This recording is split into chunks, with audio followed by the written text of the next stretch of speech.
Hey, good morning, Eastern Oregon, and welcome to this March 28th version of AM Live on EOA, your connection to Eastern Oregon, and we're also on the EOA network. And here in a bit, we're going to have Dr. Kelly Ryan, the president of Eastern Oregon University, with us. So, yeah. How are you, man? First Friday. First Friday. Opening day for baseball. Oh, the real year. Opening day? Yeah. Like I said, this last week and a half is my favorite time of year for sports. March Madness for women's and men's, the NCAA wrestling tournament, and opening day baseball. So is March Madness over? No. No, okay. Nope. We're in the Sweet 16 down to 8 in men's and women's. Okay. Yeah. You hear about what happened to Utah? So the first and second rounds were in Spokane at Gonzaga. And they didn't have enough hotel rooms because the men's tournament was there too, and they were also having state tournaments for high school sports. So they sent them to, as long as the NCAA rule is you have to be within 30 miles of the facility. You have to be able to house everybody that's playing in the tournament. Otherwise, you can't host it. Okay. So they sent them to Coeur d'Alene and put them in a hotel. Yeah. And I guess 2 different times they're racially attacked. Verbally. Yeah. And there's a big uproar from University of Utah and with the NCAA right now because they had them, in Coeur d'Alene, which is about a half an hour drive. Right. And that happened, and so now that's going to hurt Spokane's, Gonzaga's chances of hosting in the future. So who racially? Somebody in Coeur d'Alene. So the headlines are all about how Idaho's, northern Idaho, racist, KKK capital of the world, this, that, what I mean? So it's just been rampant the last couple of days. I think it came out late last week, but it's really hit social media in the last couple of days. Yeah, bad, bad for Spokane. So what they did was as soon as a couple of the teams lost, they brought the teams that they had staying, away closer to Spokane. But I mean, that's going to hurt their chances to host in the future. That sucks. It's good for the Pacific Northwest. It's good for a small school like Gonzaga. You know what I mean? They only enroll like 7,000 people. Right. And they're hosting the first 2 rounds of both the men's and the women's NCAA tournament. That's huge. Yeah. It's a lot of money for that area. And that's it. You've been to that arena or that kennel? Gymnasium. I was going to say, you did a video. I've taken pictures in there. I was going to say, I've taken pictures at EOU basketball. Yeah, a couple of years ago, EOU went there. Yeah, It was awesome, man. It was the first game back from COVID. Right. It was Halloween. Right. And it was Chet Holmgren, who was the number 2 pick overall, who's in the NBA now. Yeah. It was his first game in the kennel, and that place was rocking. Yeah. Oh, my God. I've never seen anything like it. For such a small arena, the atmosphere is just, woof. Yeah. It's unlike anything. You could go to an arena that sits 40,000, and it's louder in there, I promise you. The whole place shakes because the students jump up and down. I took a video of it. Yeah, I remember. It's phenomenal. It's cool. It's like a gem that we have in the Northwest, really. Yeah. Well, I mean, Gonzaga's been to 13 straight Sweet 16s. Yeah. It's so funny. I mean, their sports have put them on the map. And everybody argues that they play in a crappy conference, which they do. So they get a lot of wins, which automatically qualifies them for. And I'm not going to argue with people about this because I think they're kind of right. They get an easy road into the tournament every year. They do play the toughest non-conference schedule in the country, but when you're playing teams in their conference, they get a lot of easy wins, and then they don't ever really do much past the Sweet 16. You know what I mean? They've never won a national title, and that would be the only argument that says, like, hey, you got a pretty easy schedule outside of your non-cons, and you kind of get a pass. A lot of times they're like 30-2 or 27-4, and they end up being a 1 seed, and it's designed for a 1 seed to get to the Sweet 16. Yeah. It's not designed for a 1 seed to lose before the Sweet 16. Yeah. So it's kind of been an easy pass for them, but we'll see. They're in it again this year. The men and the women are in the Sweet 16. Great for the school, no matter how you cut it. Yep. And it's a great school, too. When I was there, we got there like in the evening, and I went with the players on a tour of the campus. We rented some of those little scooters, And I want to see you on a scooter. And like that. it was fun. We need video. I had one of the players took the camera, so I didn't even have to record. Yeah. And we went to look inside the gym, and there's this old Russian janitor. And he came to the door. He let us in at like 9 o'clock at night. So we were the only ones in the kennel. I took pictures of that too. It was pretty cool. Yeah. It was pretty cool, and it wasn't planned. I mean, they didn't know that. He didn't know that we were playing them. Just kind of worked the out. next day. It just worked out perfect. It was pretty awesome, dude. Yeah, that's great. It was good. Well, hey, you want to do sports? Let's do it. All right.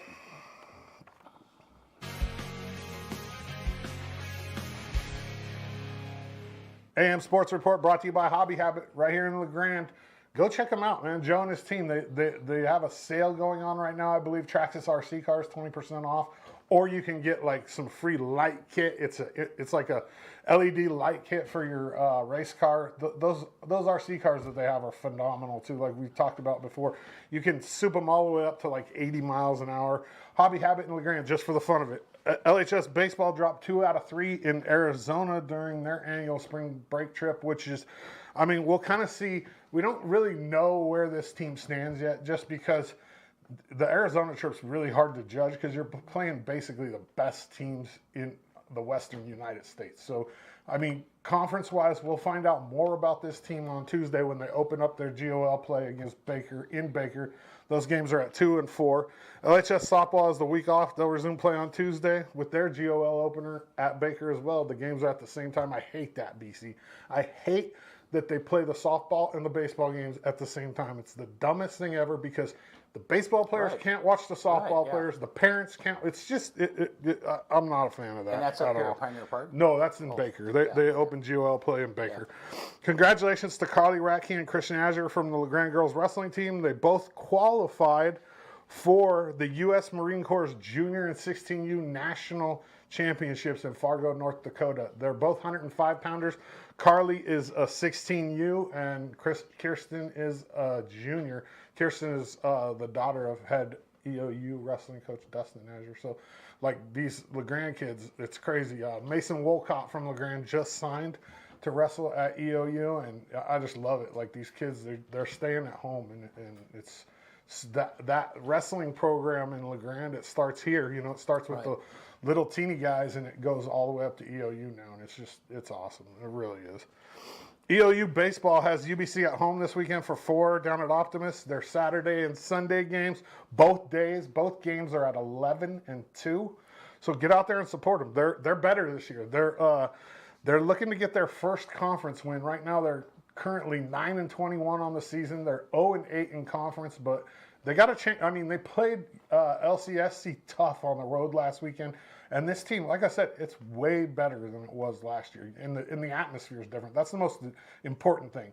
The atmosphere in the dugout is completely different this year in Kyle Treadway's second year. I mean, I would almost want to call this his first year, even though he came 3 games in last year. I don't really hold last year.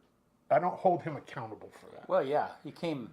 But I mean, this year he changed. There's a lot of new players, so I mean, I would hold them accountable for this year, and they're a lot better. Good. EOU track and field has the weekend off. EOU softball hosts the University of Providence today and tomorrow up at Peggy Anderson Memorial Field. Those games are. They changed the time today. The first game is gonna start at 12:30. Second game 2:30, and then tomorrow the game is at 11 and 1. So get up there and support them. This EOU softball team is really good. They're 10 and 2 in the CCC. They're in second place currently. They already knocked off the number 1 team in the nation at the time, OIT. They not only did they beat them 10-0 in the second game. They just shut them out. The pitchers, these 2 pitchers, Kylie and Kaylee, they are absolutely phenomenal. Kaylee's gonna, like I said on the show on Tuesday, she's gonna be National Pitcher of the Year for the NAI. I have no doubt about it. She's already won CCC Pitcher of the Year 4 times, and she's just basically unhittable. And she's gonna shatter almost all of the EOU pitching records by the time she's done, which is crazy because she's only going to be here for 3 years. Yeah. She's a redshirt junior, so she has 1 more year after this. She's been here 1 year because she has a COVID year. Like she went to junior college for 2 years. She ends up getting 3 years here, and the record book when it comes to pitching is going to have Hoskins all over it by the time she's done here. She's just phenomenal pitcher. That softball team's currently ranked 15th in the country, and they play in the toughest conference in the country by far. There's no conference that even compares to it. So get up there and support these ladies. AM Sports Report brought to you by Hobby Habit, just for the fun of it. Good stuff. Yeah. All right. Well, hey, let's take a look outside. No, somebody said, idiota with Confederate flags about Idaho. That's Tyler. TJ, good morning. Well, and he's right, though, because that was one of the comments that the Utah coach said. There's Confederate flags. And this is coming from a respectable women's college basketball coach. Right. Like, she ain't making this up. Like, yeah. It's crazy. Back to the weather. Yeah. All right. It looks just kind of rainy and gloomy a little bit. Yeah. My favorite. Yeah. And then let's look at the graphic here. It's supposed to get a little better, though. Like, yeah, man, look at that. Next Tuesday is supposed to be 72, something like that. Yeah, but this weekend, the rain's going to go away, at least. Yep, it's going to be pretty. Yeah, Saturday, Sunday, supposed to be sunny in the 50s. Monday, 64. Yeah. But so it's still getting all the way down to freezing at night until Sunday. Yeah. It's crazy. Man. But boy, last night, it poured. I mean, there was a lot of rain coming down. I was inside. It's hard for me to tell when it's raining outside because where my place is. I don't really know. You know what I mean? Sometimes I can hear it, sometimes I can't. Yeah. It's just a big building, you know what I mean? You hear other things, like that's a big 3-story building that I live in, and it's completely empty except for me, and it's kind of creepy sometimes. It is. That would be fun to like, too. That would be the best. People watching is so fun. Sometimes I'll just sit at the window and just watch the alley. It's awesome. Yeah, so, Benny and Gabe, we should, sneak over to his building sometime in the middle of the night. Try to scare me? Yeah, you might get shot, dude. I probably wouldn't do that. Yeah, we'll send Benny in. Yeah. But that alley is so fun to just people watch, especially on Friday and Saturday nights. Oh man, it's just hilarious. Yeah, that's the highlight of my life. That's where I'm at in life. It would be entertaining. Yeah. What do? Yeah. I watch drunk people in the alley. Yeah, I do. Yeah. Okay. Yeah. Okay. Oh. All right. Well, hey, let me tell you about one of our sponsors, LeGrand Police Department. They're right now hiring. They've got several different positions that they're hiring for, but the advertising that we're doing for them is they're looking for new officers. Great opportunity. Be sure and check that out. You can see their stuff on our social media, and they're looking for a few good men and women. And we met with them last week, and it's a great place to work. The people speak highly of it. In fact, we'll go to commercial and play the commercial that is out there on social media right now. This is Scott, and he's talking about his job at LeGrand Police Department. Hi, this is Sergeant Scott Norton, LeGrand Police Department. I've been here for about 5 years, and it's been a great place to work. Law enforcement it's such a fascinating profession, and really you can get that job anywhere. What makes LeGrand itself very special, I would say, is our work environment is great. I've worked at other agencies, and I know a lot of places say we're family and that's what we want to promote, but here it's actually real. The admin that we have really invests in their people. They take the time to actually care about. We're kind of that Goldilocks size of agency where we're big enough that there's a lot of opportunities, we get into lots of stuff, but there's also that limit that you're able to actually receive professional and personal development from your admin. They care about your family, they care about your kids, they check in with us regularly and make sure that we're getting where we want to both in life and here at the PD.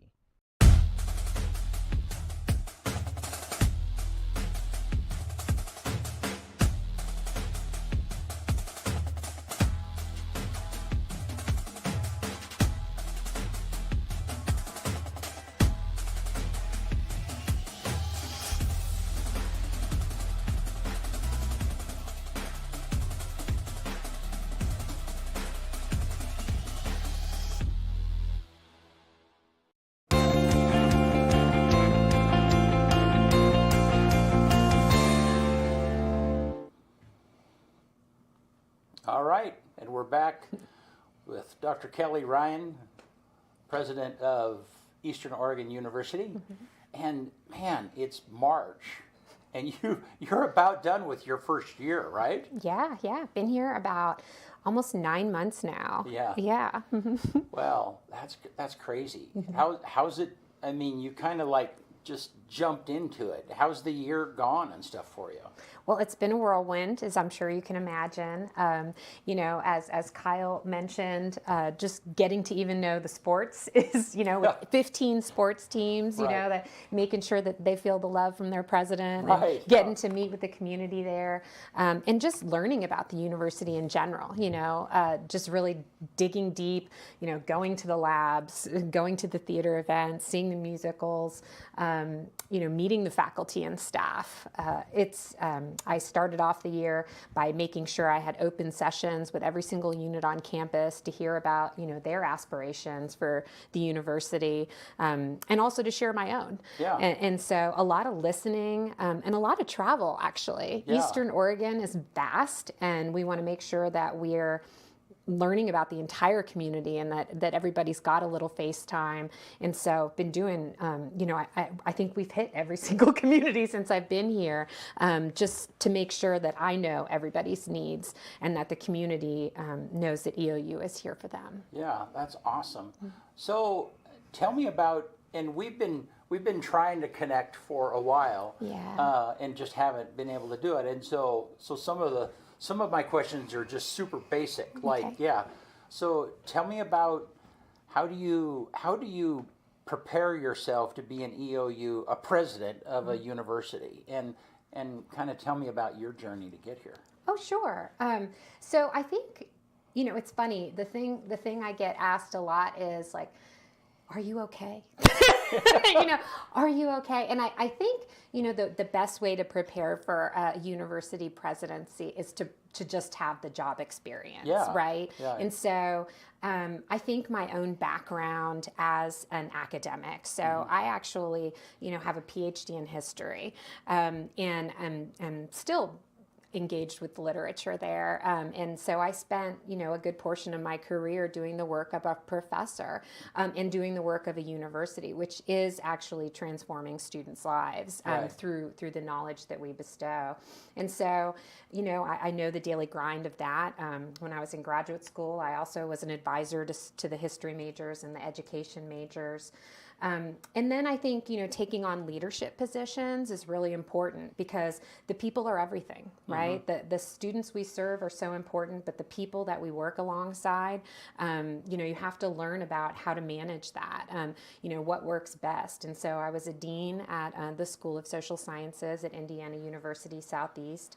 Then I became provost, and you know, at that point you're having more and more leadership experience, but you're also still, at least in my case, I'm still very energized by that academic experience. There's nothing more important to me than making sure that people have access to an education that can transform their lives. And so, and then I had the opportunity to be the interim chancellor, and so having all of that experience, I think, in my background, probably gives me a level of confidence when I wake up in the morning to meet the day.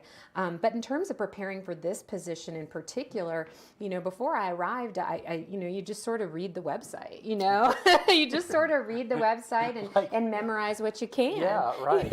Yeah. And then, you know, immediately, again, you know, people are important to me. And so making sure I was having the conversations, and we've continued that. I have a coffee with Kelly every month to make sure people know they can come out and talk with me and communicate. But getting to know the people, getting to know the region, you know, those are the critical things that I'm undertaking now.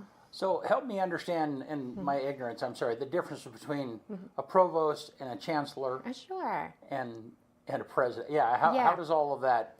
Throughout the United States, chancellor and president are pretty much interchangeable terms. It's just a matter of how schools design their leadership positions.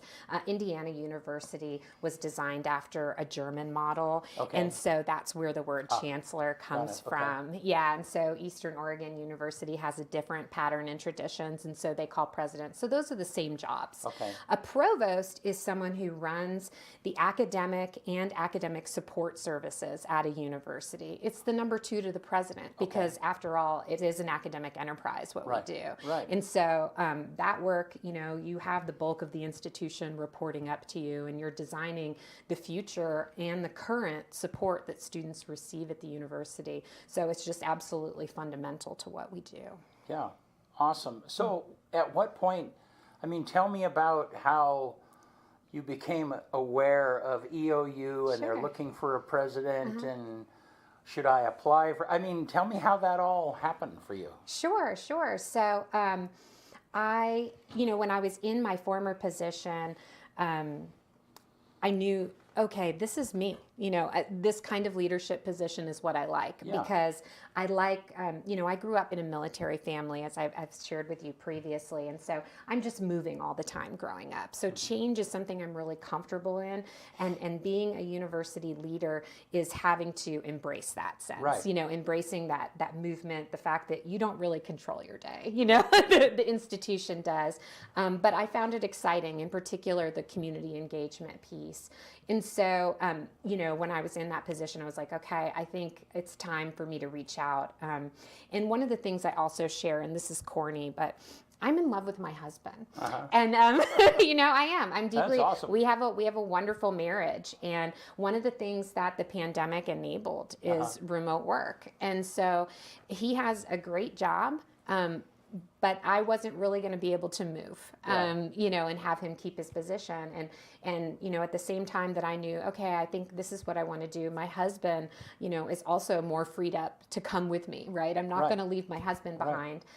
So the advertisement for the position appeared. So I get up, so very exciting for you to learn about me. First thing I do every day is I read the news, like many people. And one of the things I read is the Chronicle of Higher Ed. That position was advertised there. And so for me, the reason why I want to be in higher ed is I want to open access to students from across the nation. So I want to work at places whose entire mission is attuned to creating more access, in particular for people who might not consider college. My previous university was also situated and served a large rural community as well as the suburbs of Louisville, Kentucky. And that mission, the thing that gets me up every day, I saw that reflected in the advertisement. And so I reached out to the consultants and we had a brief chat and I just kind of sat on it, I'll be honest with you. I just sort of sat on it, probably, I don't know, maybe a month or so. The search consultant called me back and they're like, you should really think about this. And so I did. I went ahead and drafted my letter, and I was fortunate. The search committee, decided to interview me. And, these processes are really, they're twofold. I'm wondering what's happening. They're wondering what's happening, And what I learned that day was that this was a community that was deeply concerned about where the university was headed. And while that can be viewed kind of negatively, what I see in those kinds of concerns are passion, right? They're passionate about where is this university headed. And so, they were very concerned about things like enrollment, the student experience. These are things that touch me. And so I started to see some synergies there. Now, then when I came for the interview, and keeping in mind I'm a historian, flying to Boise, renting a Jeep, driving on the old Oregon Trail, that was exciting for me. And then when I came to the university for the interview, I got to meet all the people. Again, I sensed that same thing, that maybe this community and my values actually share something in common. And so, so that kind of sealed the deal for me. That may have been more information than you needed. No, that's awesome. No, because I genuinely want to know because I don't know these stories. Yeah. So and I'm probably not the. If I don't know, then there are probably others out there that don't either. So so thank you for sharing. So what was your assessment then before you came, and does that match up with? So is it what you expected? I guess maybe that would be. I think there's always unforeseen challenges, that you're going to have to address. And that comes through those relationships that you build once you set down on campus. I think that Jeremy Davis, the head of the hospital, he calls this region as having the qualities of splendid isolation. I couldn't agree more. There's something very special and unique. And in fact, I think the way Kyle talks about sports is a really great indicator of that. There's an intimacy to this community. There's a thoughtfulness in the way that we interact with each other that's very appealing. But as we all know, that splendid isolation comes with unique challenges. So when students are on tour of college campuses, on the west side of the state, for example, they may be able to hit 2 or 3 universities in a day. Right. If you're going to come to EOU, you're spending the whole day, right? You're not, it's not like you have to be intentional. Right. Yeah. 100%. Yeah. And so I think that some of that isolation poses challenges, even though it's also an opportunity. So how do we get the word out about how special and unique what we do here is? How do we share the kind of passion that Kyle expressed about our athletics with people who maybe aren't even looking to the east? So it poses some challenges that you can't really know that until you step down on the ground. Right. Well, and I totally understand. So I went to Northwest Nazarene in the 80s, and at that time, I mean, Nampa, Boise area was not exploding, so there was a lot of that isolation that was associated with NNU. That's changed a lot, but still, I that's a really good way of putting it. Students, and the problem is, from a marketing standpoint, is students don't rush towards isolation. I mean, that's not it's really good for them. It helps them develop in some ways that they never would develop, But, I mean, I get the marketing challenge part of that. BC, I always say that there's, and this speaks about EOU too, but about this area, I could tell you 1,000 things that are wonderful, and I can only tell you 2 things that suck. Yeah. Access and weather, and that's it. It's hard to get to. It's that simple. And the weather. I mean, there's times where you can't even get in here. But I can tell you 1,000 things that are great about Eastern Oregon. No doubt. Well, and that's it. Once you're here, it's like, wow, there's so much here, and I totally understand that. So how's it going? How's the year gone? Maybe let's start with some of the strengths, because you come from the outside. What are some of the really powerful strengths that EOU has that is competitive with other schools out there? Yeah, I think one of the things that I always think about first when I think about the EOU experience is the intimacy.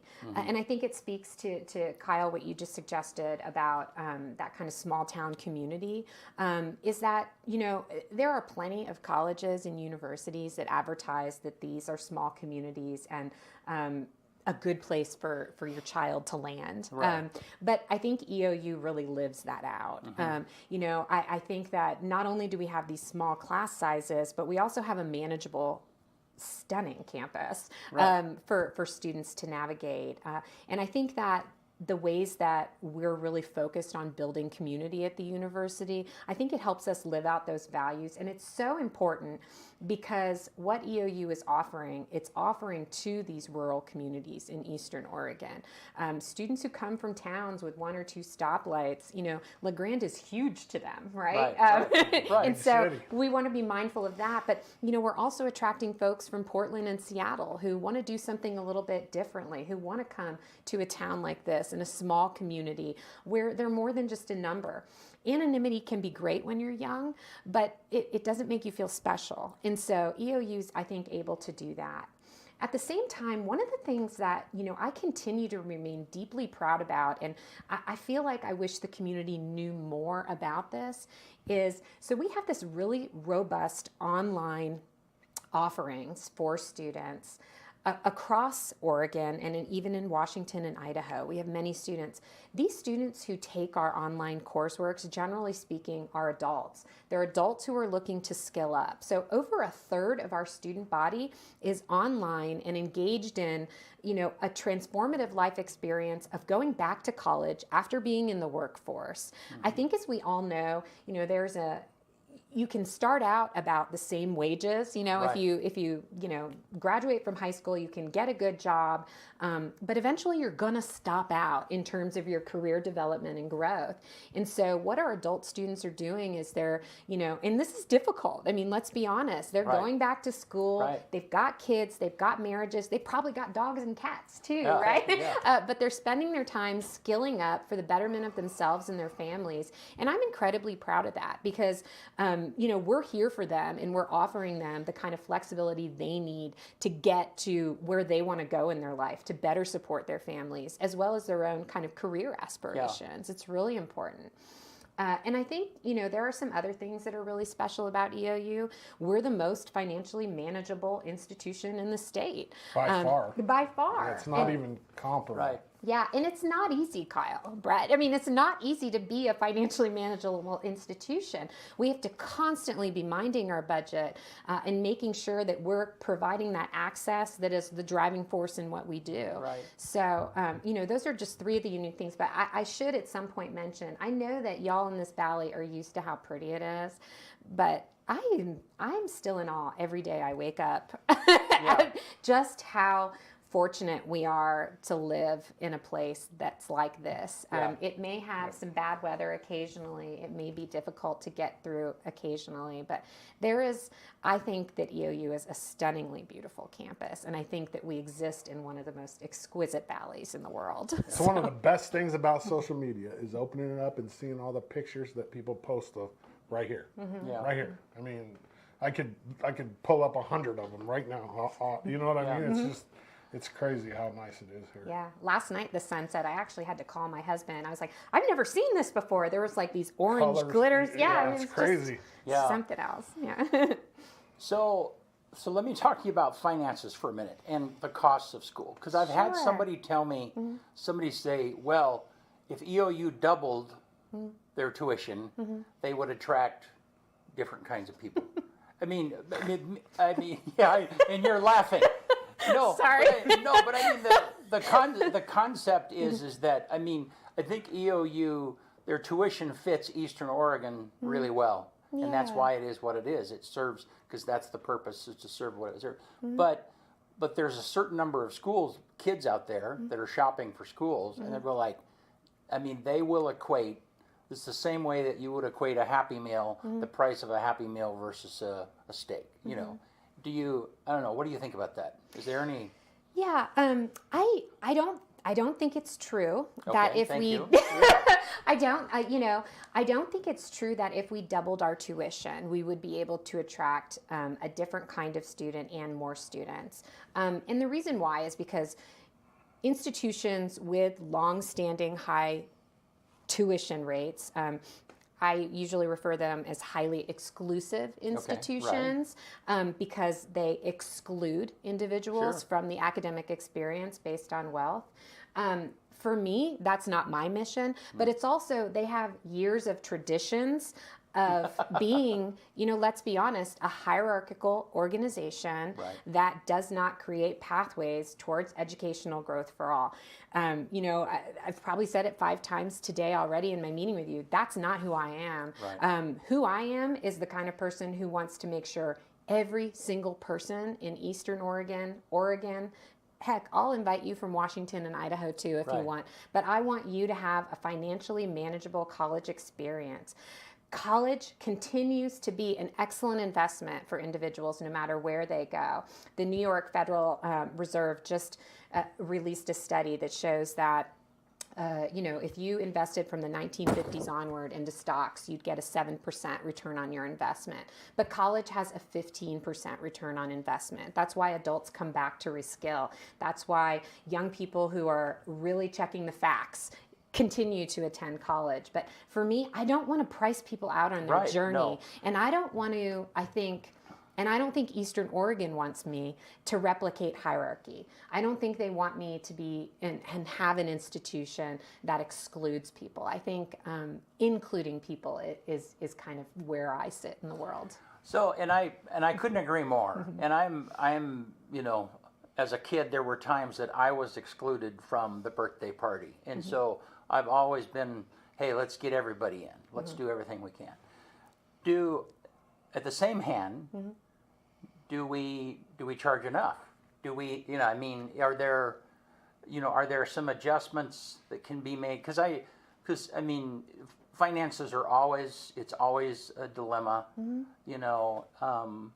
I mean, do you understand? I mean, are we? Yeah, I mean, I don't know. Yeah, I do. This is going to turn into a plea, unfortunately. But when we look at higher education funding in the United States, one thing that Oregonians probably need to come to the table about is how much they're willing to spend on education.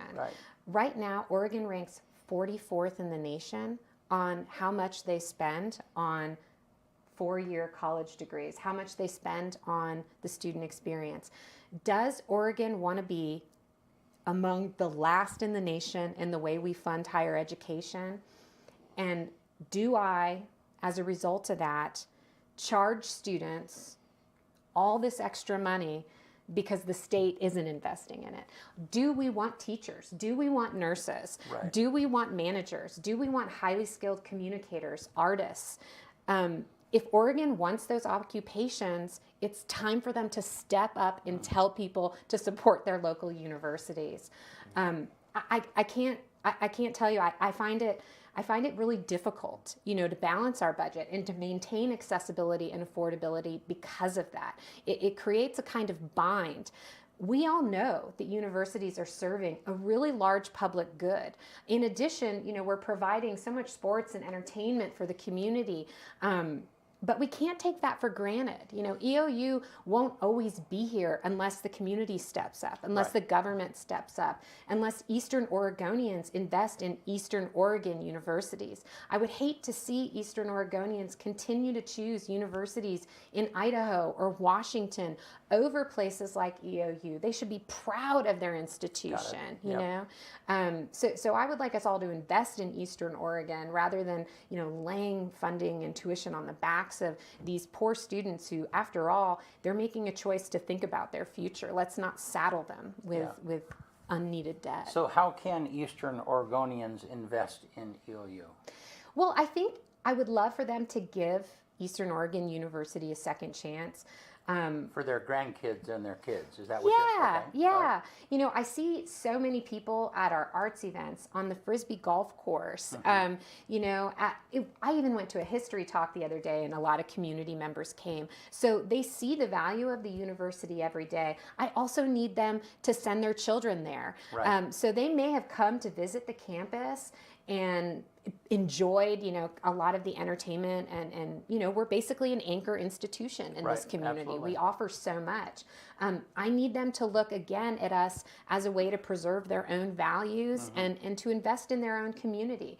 I would love people to send their kids over to one of our preview days. You may have been on the campus many times, but once you look at it from a totally other perspective, once you become, a Mountie, you're going to see this campus and community differently. Get to meet with the faculty. Think about how you're going to make those local connections and have a really practical education that's going to allow you to advance for the rest of your lives. So I would love for us to have more pride in Eastern Oregon and Eastern Oregon's institutions because we're here to serve you. But if you look out to Washington and Idaho for these services, you're missing out. Right. So I'm running for county commissioner, and the economic development question is just, you hear that over and over again. And I think you're absolutely right. We have to start with what we already have. I mean, we have a tremendous medical hospital system here. We need to support that. EOU is, you're right. You guys, those are super anchor tenants, for lack of a better term, for Union County and Eastern Oregon. And so let's say that you're a grandparent and you don't have control over where your grandkid goes. How can they support EOU? What can they do? Well, I think they can be part of our community. As I mentioned, as an anchor institution, we're here for everybody. I mean, they can partake in any number of things. They can even, a grandparent can even take a class at EOU. Say they're interested in artificial intelligence. Maybe that's something they want to learn more about. And so they can take a class through us as well.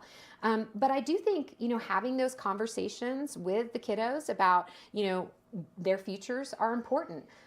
It's fine, you want people to live out their dreams, but I want people to understand that Eastern Oregon University, just because it's in your backyard, doesn't mean it's a second-class institution. Right. It's a first-class institution. Right. You're not letting something go by attending your local institution. You're actually enabling your future success. Good. One of the things that I found so interesting when I started traveling around Eastern Oregon and talking with folks is so many people in this region will go away for like 10 or 15 years. Right, yeah. But they come back. Right, yeah. Guilty. They come back. And that is a black hole. testament. Yeah. It sucks you back in. That's what I call it. Yeah. And they're, I want to learn more about what sucks people back in, but I know that there's something special here. And I know that our institution is part of that. It's part of what makes this community special. But it only remains that way if we all remain invested in it. Yep, yeah. 100%.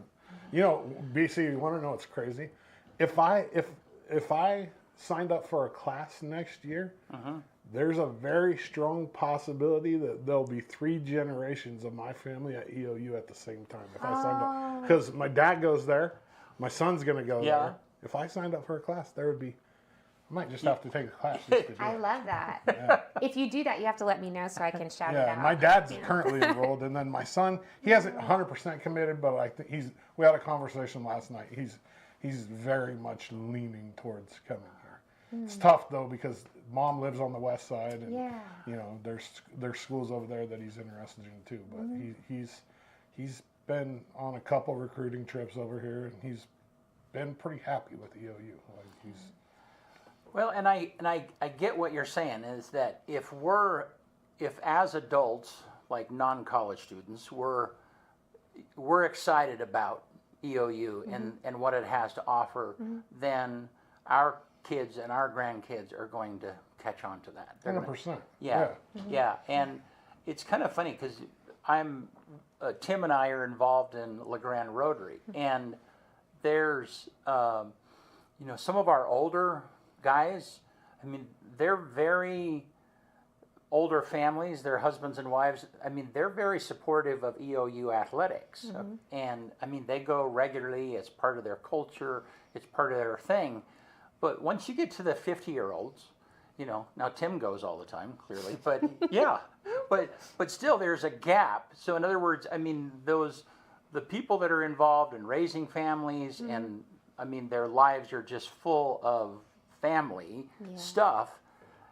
It's just not on their radar to support EOU. Yeah. It's just not, it's just not a part of their thinking. And yet they probably use so many of our resources. Absolutely. Oh, so take, for example, if I just think about the way I walk through my day, including, as y'all know, my coffee stop on the way over here, that coffee was made by an EOU student. Our students are drivers. They are economic engines of this community because they provide so much labor to so many of these local businesses. There's a mom group that I often see walking through campus with their kiddos because we have such beautiful green space, and then just being honest, at the end of every day, I almost get hit by a Frisbee.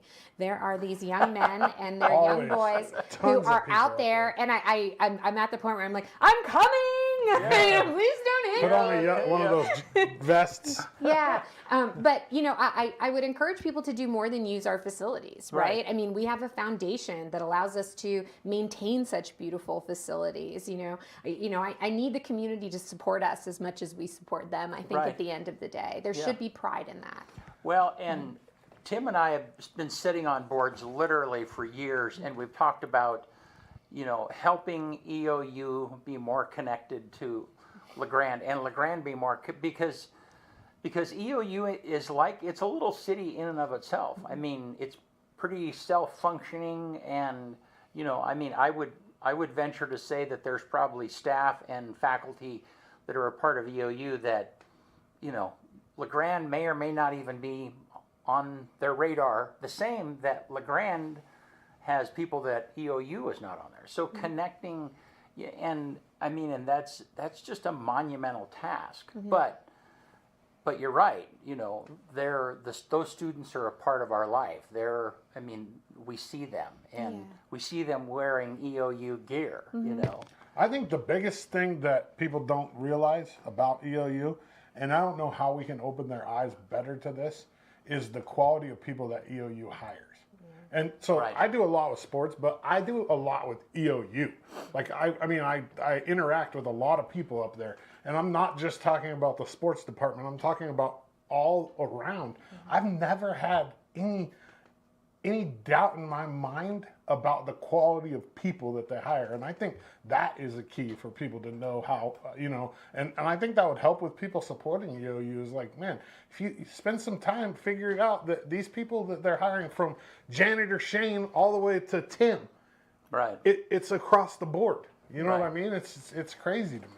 And I would say too, you know, one of the things that I always think about is, you know, when we're out in the community, except me, you know, I'm always trying to wear something that lets people know. But we're not usually, the faculty and staff, badged up, right? No, right. And so I also think we're actually everywhere, but we're like this hidden, unseen thing. So we're at, you know, the Little League. We're the coaches. We're the moms and dads at the schools too. But I think a lot of it, you know, I don't think, you know, most of us at the university, well, I do, but everyone else doesn't walk around at the university being like, I'm EOU. Except for coaches. All the coaches wear their gear. Yeah, that's true. I mean, you can tell an EOU coach from anywhere. I mean, so we're almost everywhere, you know. Right, but EOU, I mean, I'm thinking of Scott McConnell starting, you know, Side A. I mean, there are EOU staff and faculty that are, I mean, there are business owners in the community. They're involved on the boards. They're serving on the boards. And Michael Fields is another good example of that's that. great. I mean, and all of that is such a key, not only because of the character, but because of their skill and their experience that they bring with them. So, do you, when you're hiring, when you guys are filling, tell me, you know, are people finding professionals that want to move to the community? Are they having troubles finding a place to live? Yeah, I mean, just being honest, even I, you know, and it should be probably, I mean, it shouldn't be, but it should be easier for someone like me. But yeah, no, housing is a difficult issue here. You know, there really isn't another way around it. You know, I think we try and offer some support. I think it's an area that we can grow and develop in. Yeah, housing is a difficulty. I do think EOU, however, really does attract the kind of talent that you mentioned because it is unique. You know, I think that for a long time, and indeed even when I was hired, people sometimes see our isolation as a deficit. But for other people, it's also a strength, right? For it depends on, you know, kind of how you enter the community. There's a young man at the university who was just hired to be an assistant professor of history, Paul Newar and I, and every time we see each other, we share something new we've learned about LeGrand.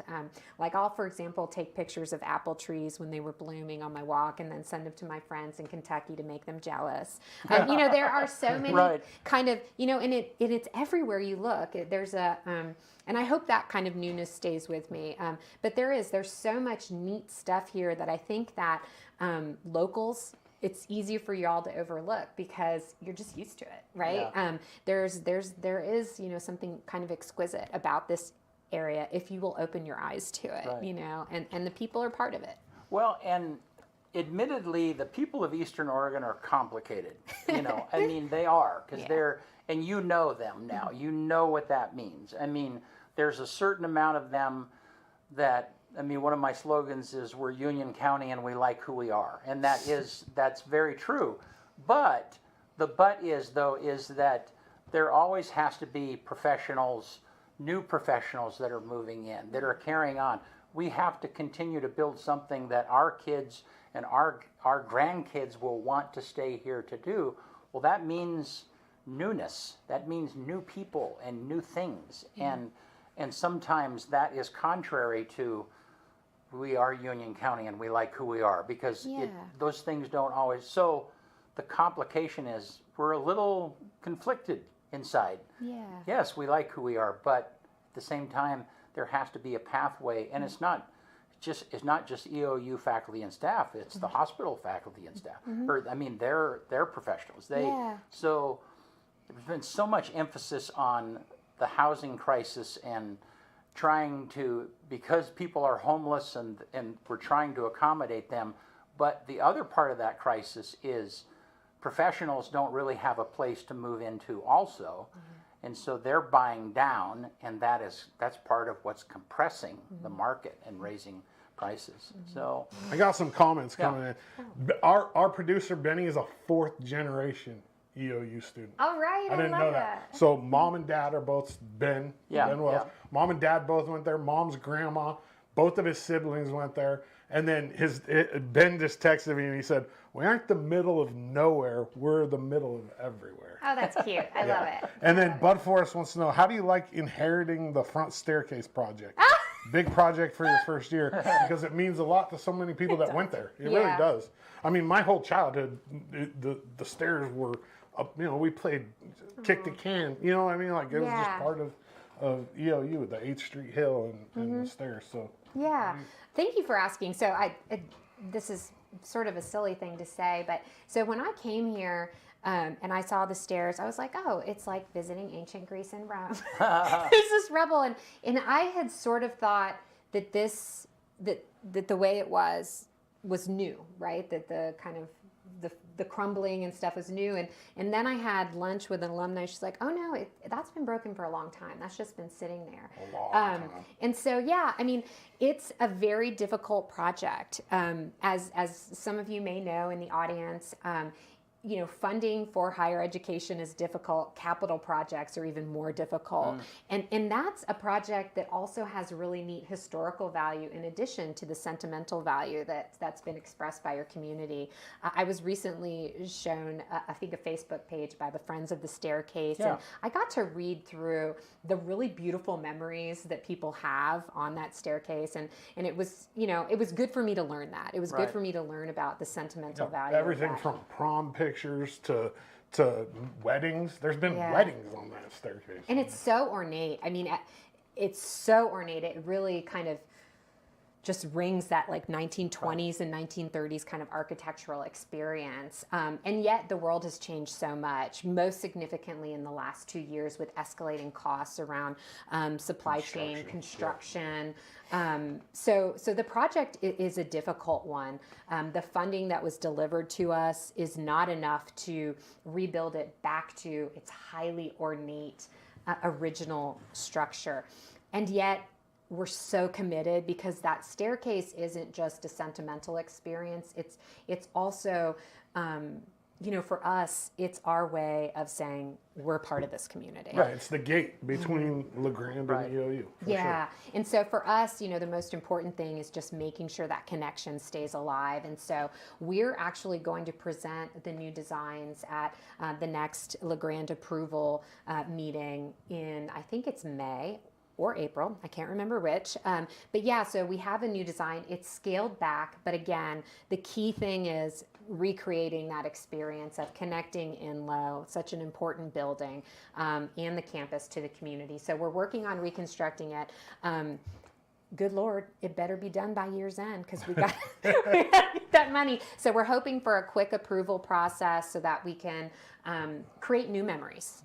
Create new memories and new connections with the community. I think one thing that is super important is to maintain the clearance, because for a long time there was a disconnect because of all the trees. Like you couldn't even see Inlow from down there for years, because the shrubbery and the trees had grown so high. I mean, if you look at pictures from like the 90s especially, like you can't see Inlow. So I think one of the most important things is going to be maintaining that access and that view, because it really is a gateway from LeGrand to, I mean, it's only a few blocks from downtown to that staircase. It's awesome. Yeah. We don't unfortunately own all that property around the staircase, and so there's limited amounts from which we can actually clear it out. But I think that's a really good point I'll bring up.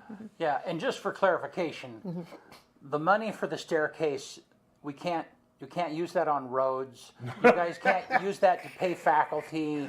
You guys can't. Yeah, I mean, it's a grant, right? Yeah, Yeah, no, Okay. it's Yeah. any, just being honest, like budgets in higher education are so rarefied. I mean, there's certain pots and Right. you cannot interchange them. Right. It just simply doesn't work Right. like that. So this money must be used on the staircase only. Yeah. And it must be approved by our local authorities and historic preservation committee. Yeah. So before we quit, so tell me, what are the challenges that you're facing? I mean, there are sometimes I hear people with dismal opinions about EOU, and it's right on the brink, or it's right. I don't know. Yeah. Where are we at? We're not on the brink. Okay, that's okay. good. Yeah, Tell me I that. want Yeah, everyone thank you. to know we're not on the brink. That's We're- good. We're Yeah. still here, and in fact, we're excited to be here.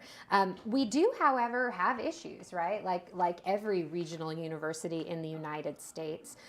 These messages that are out there about the value of college threaten our survival. That's the truth, and it's not EOU, as an institution that's the problem. It's a myth, a narrative that isn't true.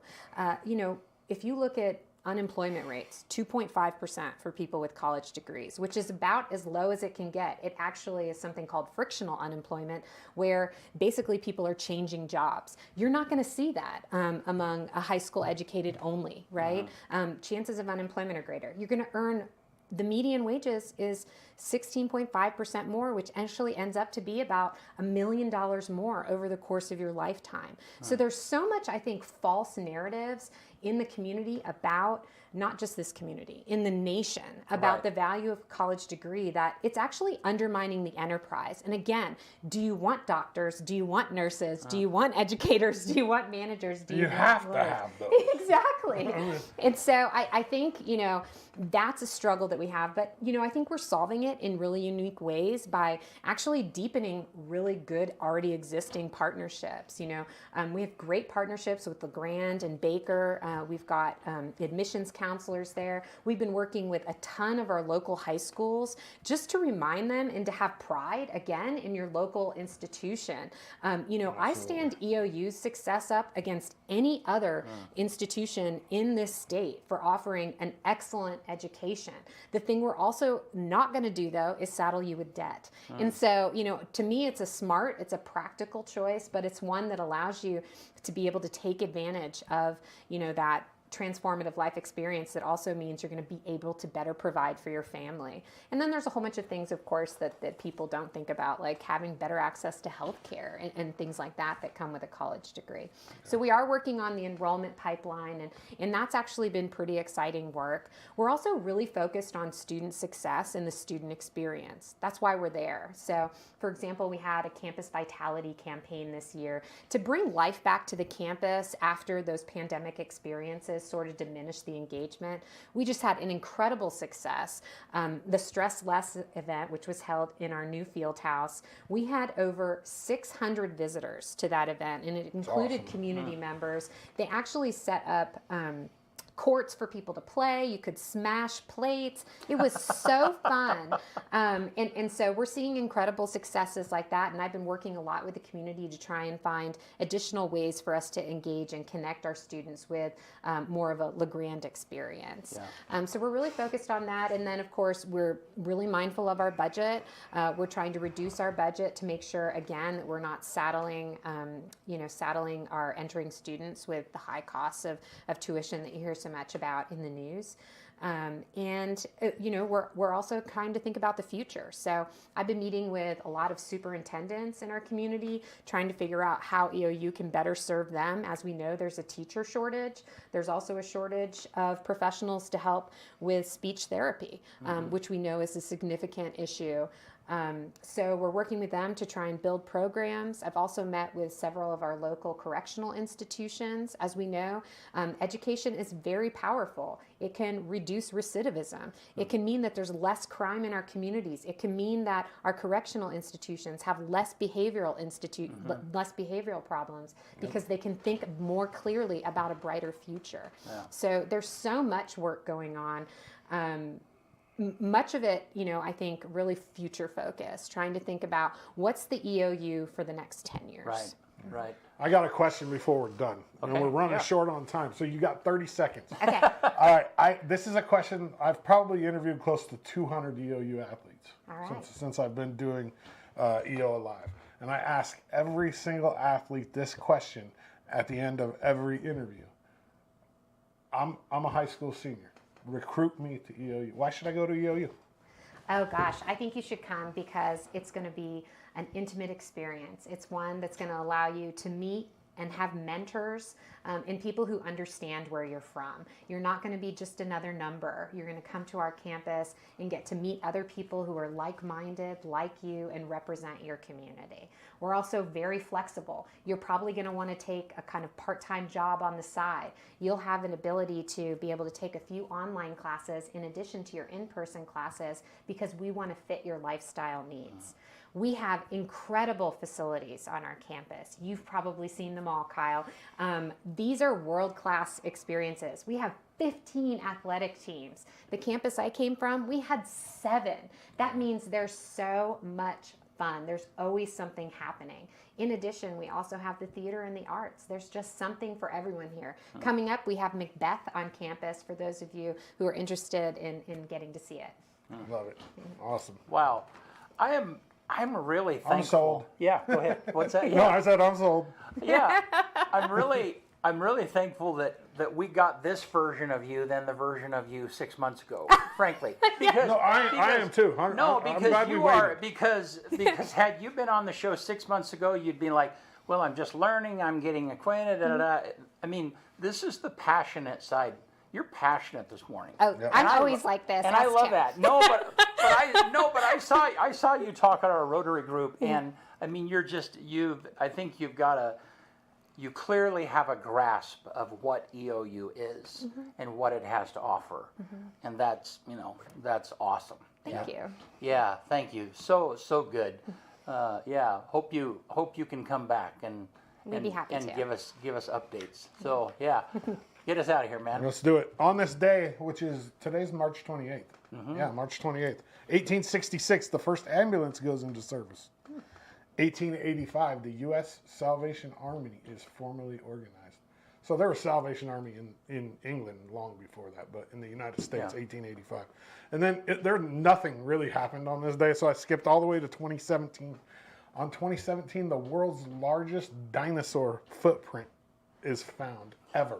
The biggest one ever, 1.7 meters a foot. Wow. That's a big foot, man. And that was in Kimberley, Western Australia. 1.7. 1.7 meters. Meters, right. Yeah. So that's almost 6 feet. That's 5 feet.